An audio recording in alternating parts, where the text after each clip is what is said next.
मुनिराज हर परिस्थिति में सुखी रहते हैं, आनंदित रहते हैं। और उनके सुखी रहने का राज क्या है?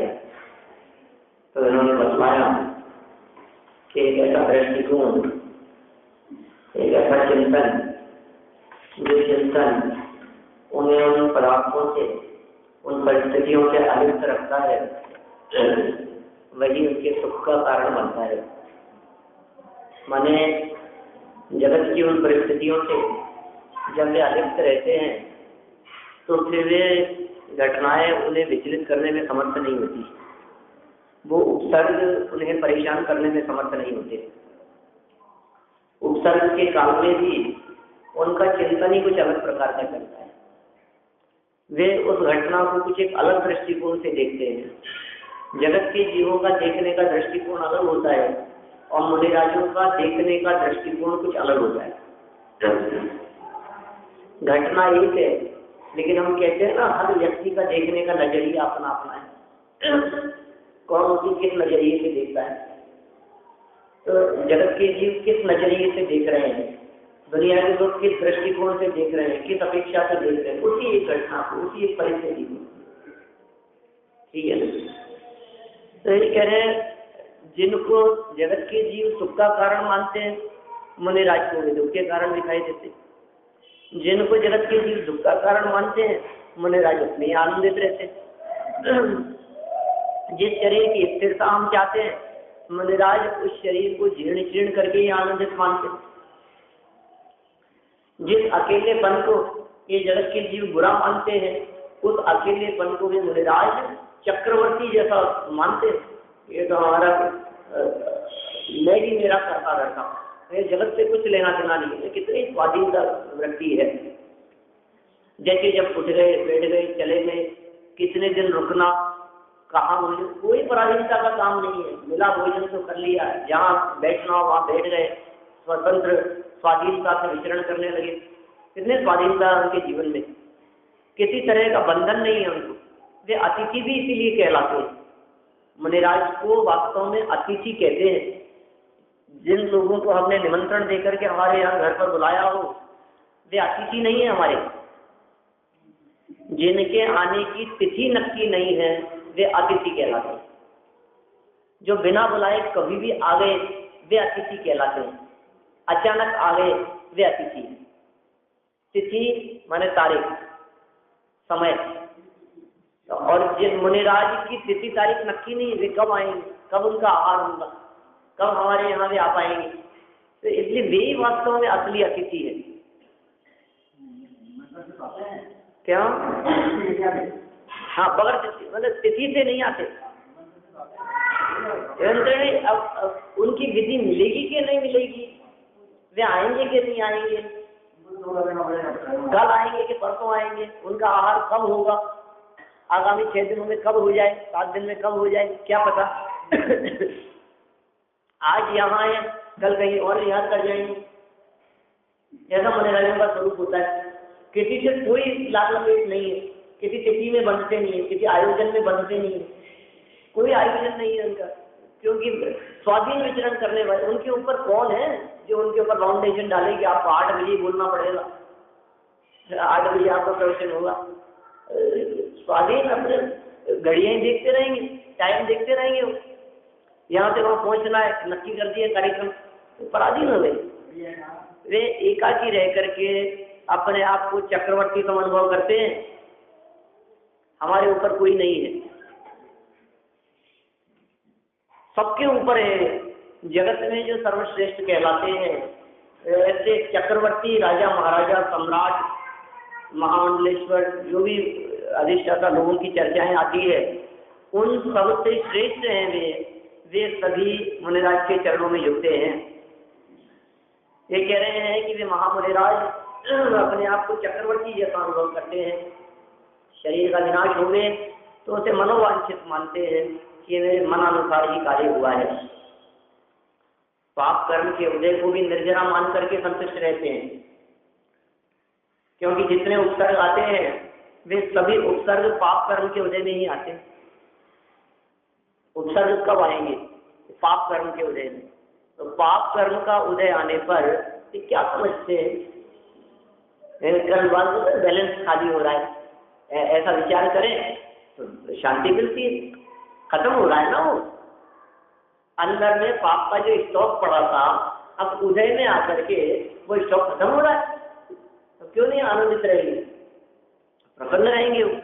अरे और कमी निकल गई, और गंदगी निकल गई, और विकार निकल गए अंदर से। मैंने कफ का उदाहरण देकर के कही थी, कोई बीमारी, रोग, कोई फोड़े फुंसी हो गई है, डॉक्टर चीरा लगाता है, निकाल के बाहर करता है। अज्ञानी तो दुखी होता है, और वो ज्ञानी है, वो अच्छा है, और निकलेगा, अभी निकलना चाहिए, ठीक है। गंदगी निकल गई, खून बह रहा है, फिर सोचता है खून बह रहा है, और डॉक्टर कहते हैं गंदा खून निकल रहा है। ऐसा होता है। तो समझदार व्यक्ति उसके निकलने को भला मानते हैं, और ना समझ उसके निकलने से दुखी होते हैं। तो पाप कर्म का उदय आने पर ज्ञानी जीव क्या विचार करते हैं? गंदगी निकल रही है, कचरा साफ हो रहा है, ठीक है। अभी दिवाली के समय सफाइयां हुई होगी तो कई अटाले निकले होंगे, तो मोही तो ये समझता है कि अरे मत निकालो और समझदार क्या कहता है कि अच्छा है अटाला जितना निकले, गंदगी कचरा साफ हो रहा है। तो उदयजन्य परिस्थिति को कचरा साफ हो रहा है ऐसा मान करके वे प्रसन्न रहते हैं, ठीक है। और पुण्य का उदय आने पर उसे भला नहीं मानते, क्योंकि पुण्य का उदय आने का मतलब ये है कि वो बैलेंस कम हो रहा है, संपदा कम हो रही है, ऐसा, तो उसको दुख मानते हैं। संसार के जितने भी सुख है उन सुखों का वे परिहार करते हैं। संसार के सर्व सुखों के परिहार को सुख मानते हैं, सुख के परिहार को सुख मानते हैं। क्या गजब शब्द दिए। 231 की अंतिम लाइन है, 231 पेज की लास्ट लाइन में क्या कहा है इन्होंने? संसार सुखों के सर्वथा परिहार को सुख मानते हैं। हम संग्रह को सुख मानते हैं, वे परिहार को सुख मानते हैं। हम ग्रहण करने को सुख मानते हैं, वे त्याग को सुख मानते हैं। हम इकट्ठा करने को सुख मानते हैं, वे छोड़ने को सुख मानते हैं। वो इकट्ठा हो जाए तो सुखी हो जाएंगे। जिसके पास जितनी संपदा वो उतना सुखी हो रहे हैं। तो आपने को ऐसा लगता है एक और थोड़ा और बढ़ जाए, और बढ़ जाए, बढ़ाने के चक्कर में, पैसा बढ़ाने के चक्कर में, जेवर धन बढ़ाने के चक्कर में, सोना चांदी बढ़ाने के चक्कर में, सब चीज बढ़ती अच्छी लगती है हमारे को। अनुकूल सामग्रियां, पुण्यों ने प्राप्त सामग्रियां, वे बढ़ती हुई हमें अच्छी लगती है। हमारी भावना, हमारा चित्त, हमारा मन निरंतर इस बात में लगा रहता है, और बढ़ती जाए, और बढ़ती जाए, और बढ़ जाए, ऐसा लगा रहता है हमारा मन। तो ये कह रहे हैं संसार सुखों के सर्वथा परिहार को पूरी तरह से उसका परिहार हो गया संसार के सुखों का, तो वो उसको सुख मानते छोड़ने को, क्योंकि उसमें वे पराधीनता का अनुभव नहीं करते। कल तो हमने ऐसा भी तर्क दिया था आप लोगों को, स्वाधीनता में सुख है कि पराधीनता में सुख है। बिल्कुल कितना स्पष्ट बात ख्याल में आती है कि भैया ये स्वाधीनता में सुख है तो हमें मतलब त्याग में स्वाधीनता है कि संग्रह में स्वाधीनता है। यदि संग्रह में पराधीनता है तो पराधीन स्वप्न सुख नहीं, और त्याग में स्वाधीनता है तो स्वाधीनता जैसा सुख और कहां। स्वाधीनता में सुख है। देखिए क्या कहते हैं आगे महाराज, क्या विचार करते हैं? ऐसी जिनकी दृष्टि है, 232, ऐसी जिनकी दृष्टि है उन्हें ऐसा कौन सा पदार्थ है जो दुख का निमित्त होगा? दुख का निमित्त नहीं होगा, माने दुख का निमित्त होगा। ऐसी दृष्टि है उनके पास, जिनकी दृष्टि ऐसी है, जिनका उपयोग, जिनका नजरिया ही कुछ अलग प्रकार का है, जो कोई अलग ही दृष्टि से सोचते हैं। ये कहते हैं ना कभी कभी अपन किसी व्यक्ति के बारे में कि उसका दिमाग ही कुछ अलग ही है, तो क्या सोच ही कुछ अलग प्रकार की है। इन चीजों को किस प्रकार से सोचता है? देखिए कई बार डॉक्टर साहब का चिंतन ऐसा लगता है लगातार वो क्या सोचते हैं। जैसे मान लीजिए भरत बाहुबली के युद्ध का प्रसंग, सारी जगत, सारे परमाणु युग के ग्रंथ भरत और बाहुबली के 3 प्रकार के युद्ध का वर्णन करते रहे, लेकिन उन्होंने पुस्तक लिखी तो 3 प्रकार के युद्धों को युद्ध सिद्ध नहीं करके उन्हें युद्ध विराम का कारण सिद्ध किया कि युद्ध कैसे रुक जाए, इस तरह से उस चीज को प्रस्तुत किया।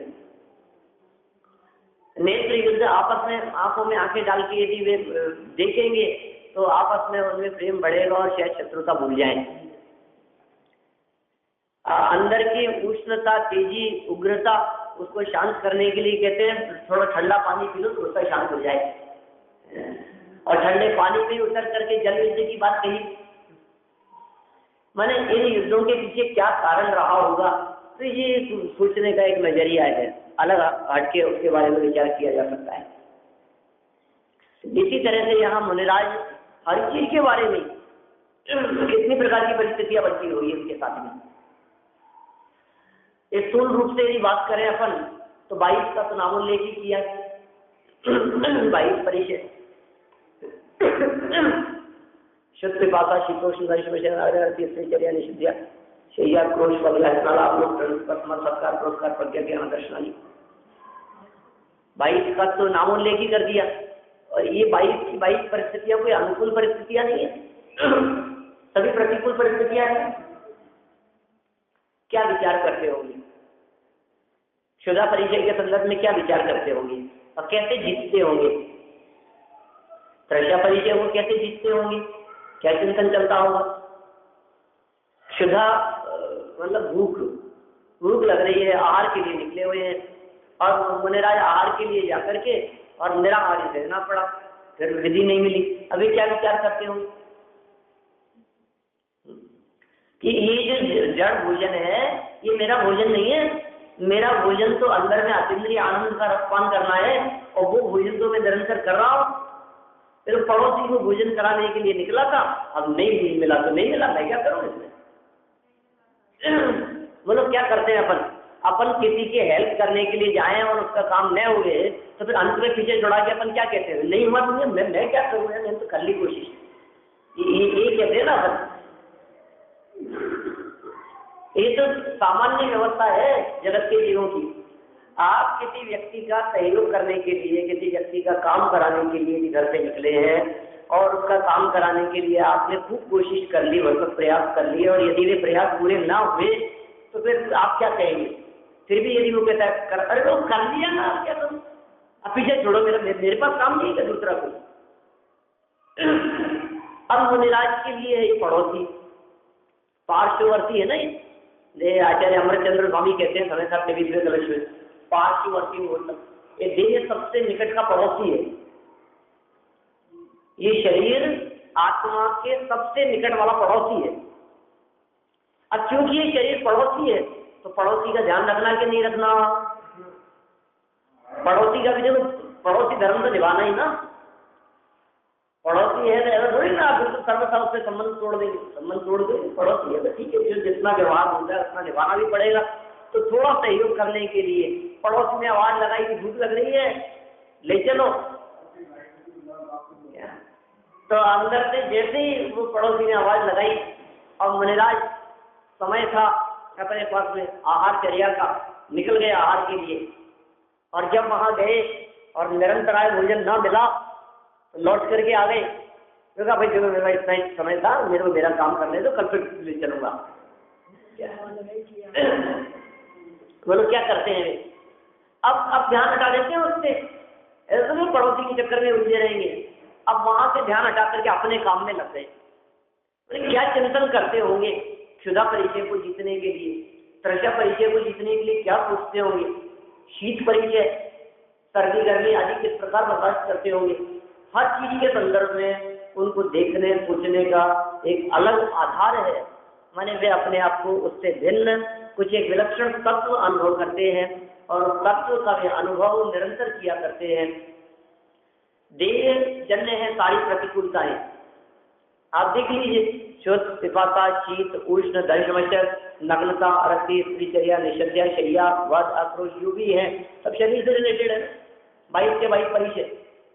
अब शरीर से मेरा कुछ लेना देना नहीं है, तो परिचय मुझसे क्या होगा कि नहीं साहब फिर भी पड़ोसी के ऊपर, पड़ोसी के घर में आग लगे तो बुझाना कि नहीं बुझाना,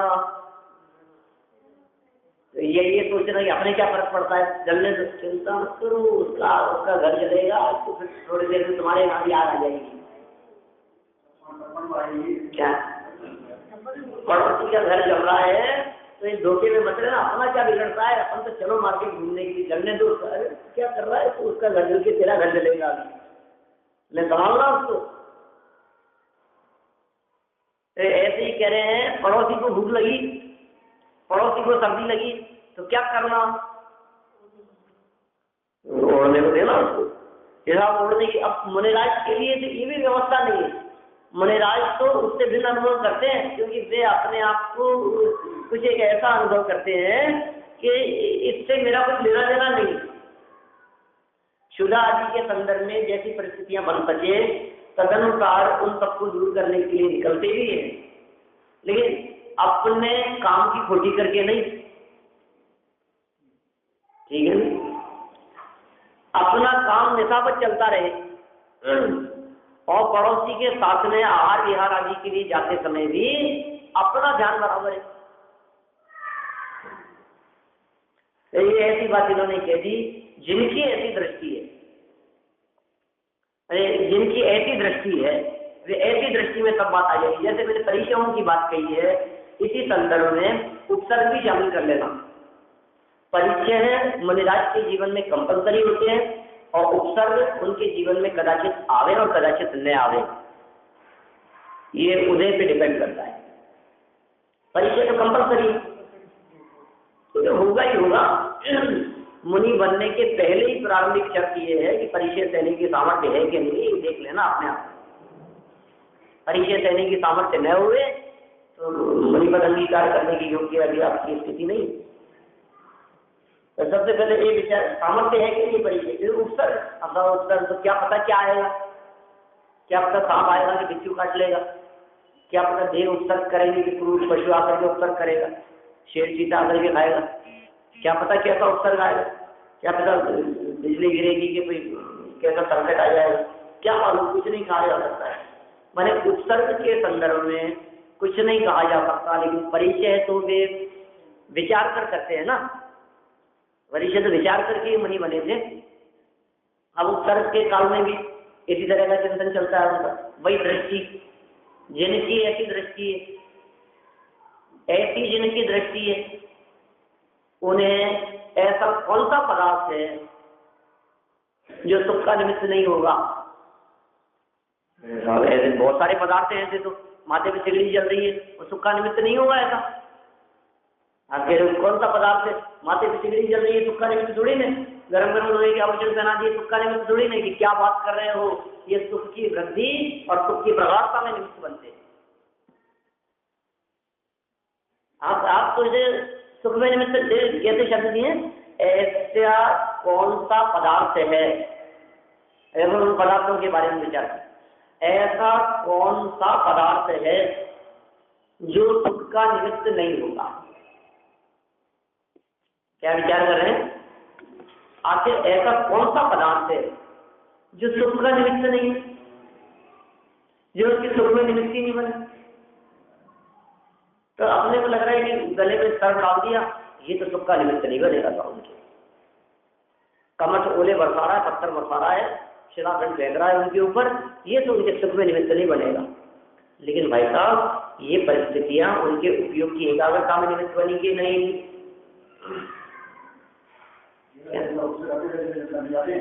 जेब से उत्तर जाते, देखो जैसे जैसे बाहर में आंधी तूफान चलते हैं वैसे वैसे अपने खिड़की दरवाजे बंद करते जाते हैं। बाहर में जितनी तेज आंधी चल रही है खिड़कियां बंद, दरवाजे बंद करो, और तेज धूल धूल खिड़की तो बंद की नहीं, तो जाली में से कितनी धूल धूल भर जाएगी, अभी सब बंद करो उसको। बोलो क्या करते हैं अपन, बाहर में आंधी तूफान आने पर खिड़की दरवाजे सब बंद कर दिए जाते हैं। ठीक उसी प्रकार देह पर बाहर से उपसर्ग आने पर मनराज भी अपने उपयोग इंद्रियों और मन रूपी दरवाजे और खिड़कियां ये सब बंद करके अपने स्वरूप में उपयोग को एकाग्र कर लेते हैं। और जब अपने उपयोग को अपने स्वरूप में एकाग्र करते हैं तो स्वरूप की एकाग्रता में तो बाहर का आंधी तूफान कुछ असर करने में समर्थ नहीं होता और अंदर में शांति से बैठते। बाहर तूफान आ रहा हो और आप दरवाजे खिड़कियां बंद करके अंदर शांति से बैठे हो, आपको कोई परेशानी नहीं, कोई परेशानी नहीं, इतना तेज तूफान चल रहा है, बाहर चल रहा है, लेकिन हमारे अंदर तो कुछ हो ही नहीं रहा। हम तो आनंद से मस्ती से बैठे हैं, दिन का योग्य समय हो तो भोजन कर रहे हैं, चाय नाश्ता कर रहे हैं, बैठे हैं, आराम कर रहे हैं, सो रहे हैं, चैन की नींद। बाहर तूफान चल रहा है, चल रहा होगा, हम तो सुरक्षित है अंदर, तो उपसर्ग आ रहा होगा, हम तो सुरक्षित है अंदर। कैसे भीतर ज्यो ज्यो ऐसा कौन सा पदार्थ है जो सुख में निमित्त नहीं होगा, ऐसा कौन सा संयोग है जो उनको आनंद में निमित्त नहीं होगा, लेकिन कब उपयोग वहां से हटा लेते, दरवाजे बंद कर लेते, आंखें बंद, कान बंद, स्पर्शन आदि पांचों इंद्रियों के विषयों में प्रवृत्ति नहीं, मन उधर जाता था, उपयोग बंद बाहर की तरफ से, इंद्रियों और मन के विषयों से निवृत्ति और उन विषयों से रुक करके उपयोग अपने स्वभाव में, अपने भीतर में। अब बताओ वो परिस्थिति सुख में निमित्त थी कि दुख में निमित्त थी? कमट को लग रहा है मजा चखा दूंगा, और वे कहते हैं हम तो मजा चखी रहे तो क्या चखाएगा? तर्क करने वाला तो इतना है चखा दूंगा मजा, अब देखना तुम क्या चखाओगे, हम तो असली मजा चख रहे हैं, तुम क्या जानो उस मजा को। अंदर में जो आनंद आ रहा है, अंदर में अतिवरी आनंद का स्वाद ले रहे हैं हम, अंदर में जो रस चख रहे हैं, उस चख का क्या कोई अनुमान नहीं है तुम्हारे, कल्पना भी नहीं कर सकते हो तुम कि वो आनंद कैसा होता होगा, वो किस प्रकार का आनंद होगा, कैसा जीवन होता है मुनिराजों का। और हम क्या सोचते हैं मुनिराज के बारे में, लोग तो ऐसा बेचारे मुनिराज क्या, देखो इनको उस पद की महिमा का पता नहीं है, उसकी गरिमा का पता नहीं है, वो कितना उत्कृष्ट पद है, वो कैसा है वो महिमावान पद जिसके गीत जनाब में गाए गए हैं। फिर वो मुनिराजों का पद अरहंत और सिद्धों से किसी रूप में कम नहीं है। दिन में जितनी बार अरहंत और सिद्धों को नमस्कार करते हैं उतनी बार मुनिराजों को नमस्कार करते हैं। नमो अरिहंताणम और नमो सिद्धाणम के बाद सिद्धों की श्रेणी में आने वाला जिनका नाम है, जग के उन सब मुनिराजों को मेरा नम्र प्रणाम है। सिद्धों की श्रेणी में आता है उनका नाम, अरहंतों की श्रेणी में नाम आता है, परमात्मा की श्रेणी में नाम आता है। वे मुनिराज साधारण नहीं है, क्योंकि वे अपने आप को परमात्मा अनुभव करते हैं, परमात्मा अनुभव करते हैं, पर्याय में परमात्मा न होवे लेकिन परमात्मा बनने की तरफ उनके कदम बढ़ रहे हैं, वे परमात्मा बनने वाले हैं, वे सिद्ध दशा की तलहटी में बैठे हैं। चल रही है, प्रोसेस में चल रही है ये सारी, अभी पहुंचने वाले सिद्धालय में जाके देखो। अब कौन सा, आप बताओ कौन से पदार्थ की बात करें हम? सब बातें कह दी, बिजली जलने की बात कह दी, पत्थर ओले बरसने की बात कह दी हमने, और क्या करें, गरम गरम लोहे के आभूषण पहनाने की बात कह दी, हटा लिया उपयोग, अंदर में चले गए, बाहर में जलने दो, क्या फर्क पड़ता है। ऐसा वज्र का किला है अंदर में कि जिसमें बाहर की अग्नि प्रवेश नहीं कर सकती, बाहर के आंधी तूफान मेरे उस अभेद्य किले को भेज नहीं सकते। माने इन लौकिक मकानों में तो फिर थोड़ी सी घबराहट हो जाए, बाहर का तूफान चल रहा है, क्या पता मकान हिल रहा है, क्या पता भूकंप आ रहा है, ये तो लगता है आज तो मकान ही गिर जाएगा। तो ये जड़ मकानों में तो ऐसा फिर संभव है, लेकिन जिस भवन में वे रहते हैं, जिस मकान में वे रहते हैं, वो शाश्वत मकान है, वो अकृत्रिम मकान है, वो ध्रुव और अविनाशी मकान है, वो वज्र का ऐसा किला है जैसे उपसर्गों के आंधी तूफान हिलाने में समर्थ नहीं होते। उपसर्गों की क्या बात करो, नरक निगोदों में जाकर के जहाँ निगोदों मध्य अनंती बीच शरीर के टुकड़े टुकड़े कर दिए जाते हैं नरकों में, तिल तिल करे देह के खंड, तिल तिल करे देह के खंड। बोलो अब फिर भी क्या हुआ, आत्मा में क्या फर्क पड़ गया? वो तो सम्यक दृष्टि की बात, क्या हम तो कहते हैं मिथ्या दृष्टि के भी यदि देह को तिल तिल के टुकड़े कर दिए गए तो भी उसके आत्म तत्व में से क्या कमी आ गई, क्या टूट गया, कितने गुण बिखर गए, कितने प्रदेश कम हो गए, कितने प्रदेश बिखर करके टूट करके अलग हो गए आत्मा से? कुछ भी तो नहीं हुआ। मिथ्या दृष्टि सम्यक दृष्टि चैतन्य मात्र के कुछ नहीं होता है, ये चैतन्य किला है ऐसा, इसमें कुछ नहीं होता है। तो आत्मा रूपी जो किला है, वो चैतन्य किला है, उसके ऊपर जब इन सब बातों का कुछ असर ही नहीं होता, फिर एक दुखी और एक सुखी क्यों? जो ऐसा समझता है असर हो रहा है, मैं मर जाऊंगा, नहीं नहीं, अरे तो वो बेचारा रोता रहता है, वो मिथ्या दृष्टि है, मोह की महिमा है।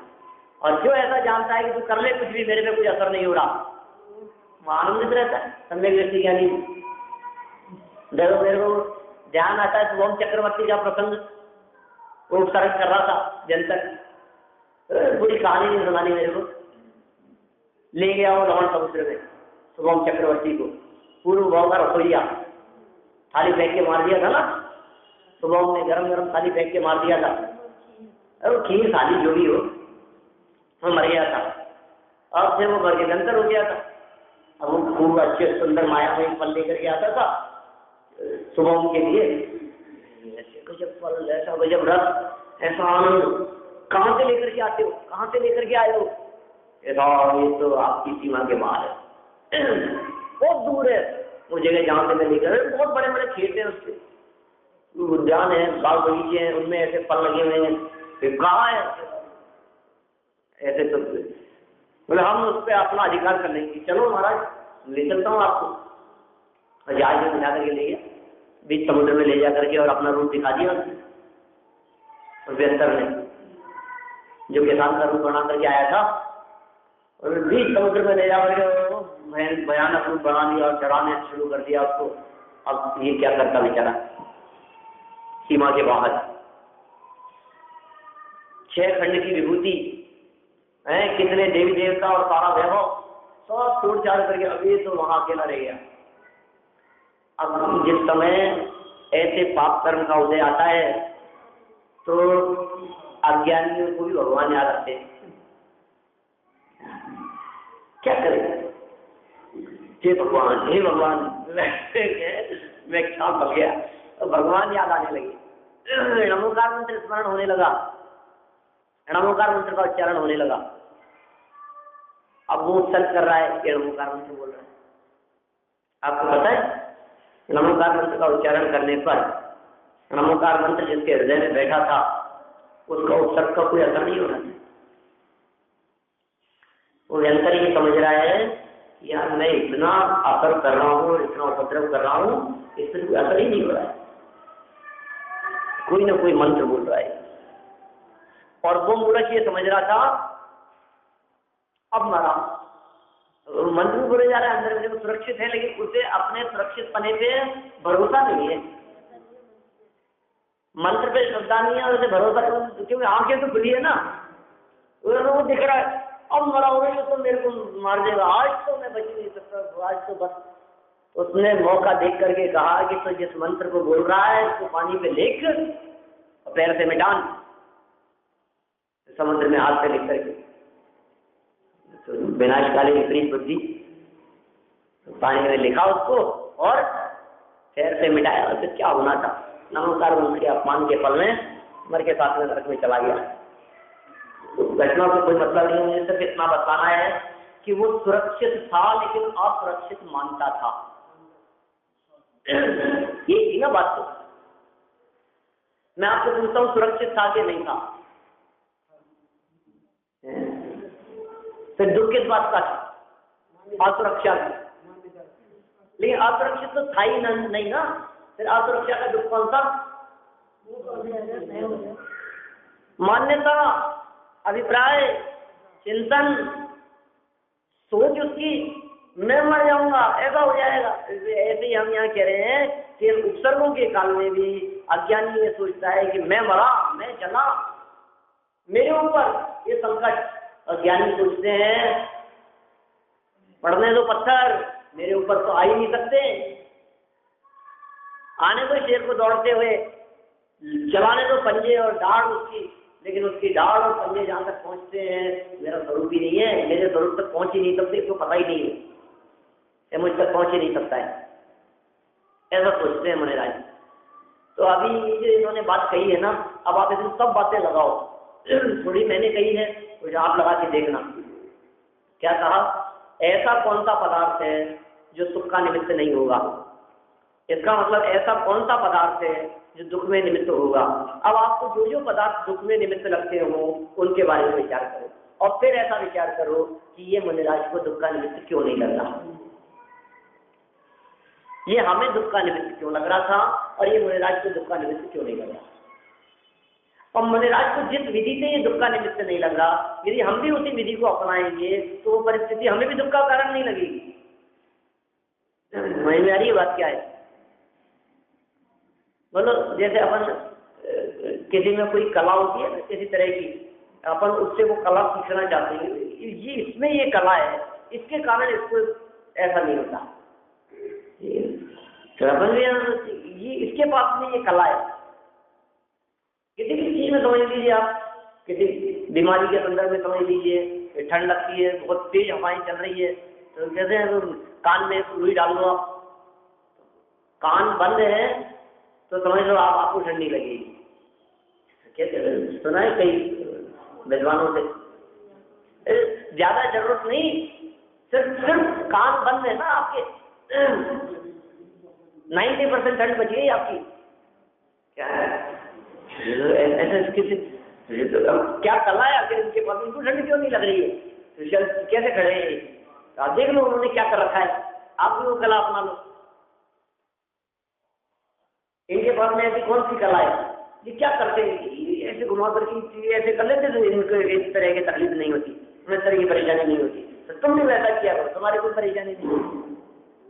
अब मुनिराज परेशान क्यों नहीं है? देखो मुनिराज क्या सोचते हैं, जैसा मुनिराज सोचते हैं वैसा हमें भी सोचना चाहिए।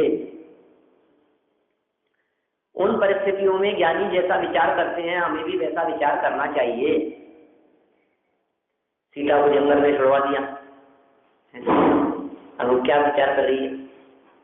तो ज्ञानी है ना, बोलो ऐसी क्या बात है उसके पास में कि जिसके कारण वो अकेली, असहाय, पेट में लवकुश और भयानक जंगल और जंगली जानवर, दूर दूर तक कोई ठिकाना नहीं है, न सर छिपाने की जगह, न भोजन की व्यवस्था है, महलों में रहने वाली रानी, और यहाँ कोई दासी नहीं है, कोई सहयोगी नहीं है, क्या आधार होगा उसके पास में? कैसे रही होगी? कैसा? देखो जवाब दिया उसने, कितना मारने, सबको मालूम है, कह देना तो ऐसा नहीं, कह देना मैं भी देख लूंगी, केस कर दूंगी। आप यहाँ के राजा हो तो मैं दूसरे राजा से जाकर के मिलती हूँ और आपके खिलाफ करवाती हूँ कुछ कार्यवाही। आप न्याय कैसा प्रसंग है, तो दादा का पश्चाताप लिखा, उसने बहुत गजब चित्रण किया है, सब लोगों ने सुना नहीं है, कई लोगों ने सुना है,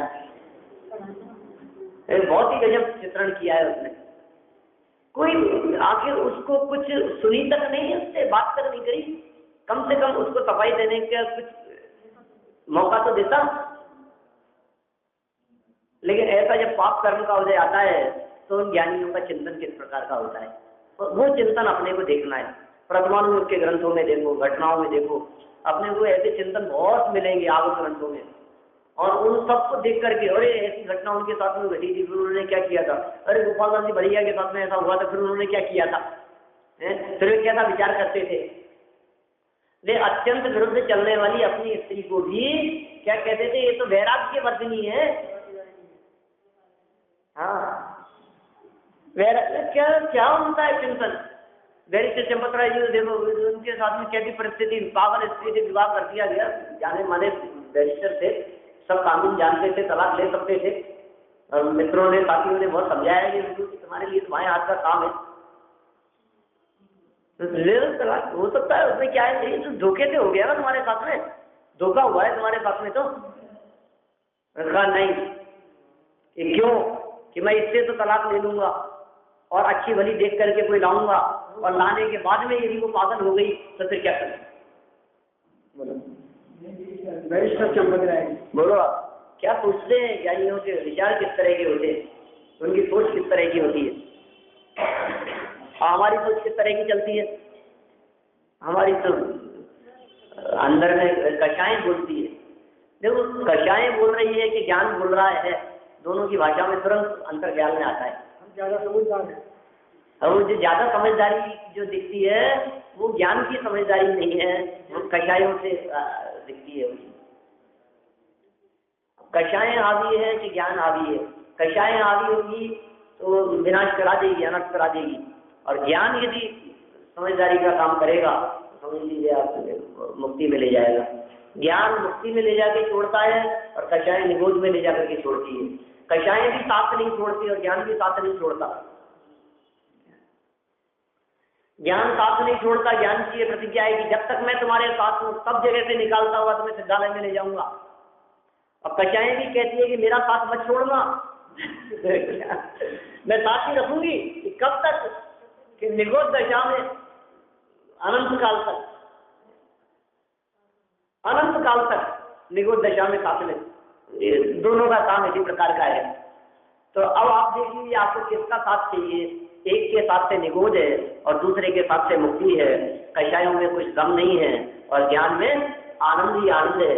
और ज्ञान का सहारा लेते हुए महामुनिराज क्या करते हैं, सुख का निमित्त मानते हैं सब पदार्थों को, अर्थात सभी सुख के कारण होंगे।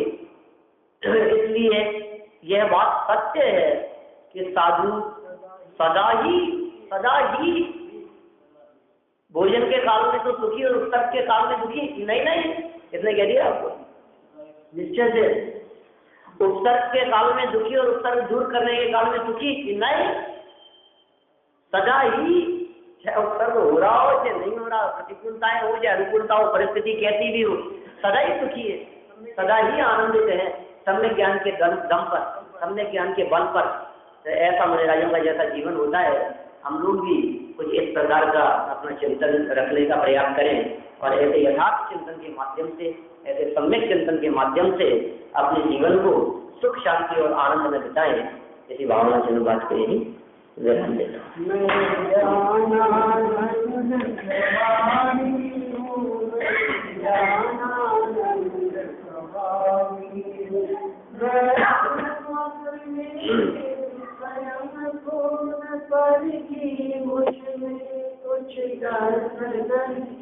मैं अरश रूपी स्पर्शी पढ़ते कुछ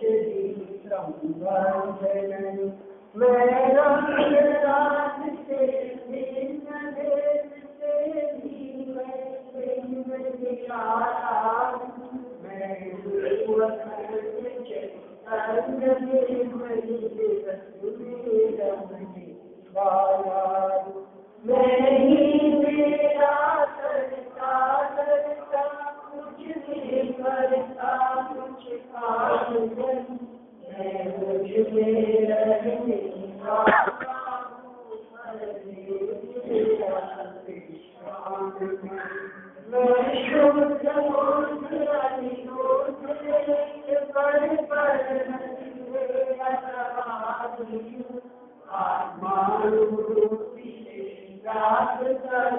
मैं ज्ञानानंद स्वभावी, मैं ज्ञानानंद स्वभावी, मैं ज्ञानानंद स्वभावी।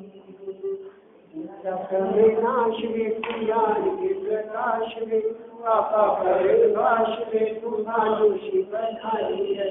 समुद्र में जान दे तू बंदरी विद्वान में सफर विचार परम समानी है। अनंत अवतार तू जीव के चतार कारुण सरकार तुम्हारे उड़ानी है। जहाँ तहाँ तार पार के उतार सुख विस्तार ऐसी जिनवाणी है। जिनवाणी के अद्भुत भगवान नारायण जी करे निर्माता मंत्रा। ये जिनवाणी भारती तो सपूत है जो तेरा शरणालय सो मारो तुझे। जावाणी के ज्ञान से तुझे लोका लो सोवाणी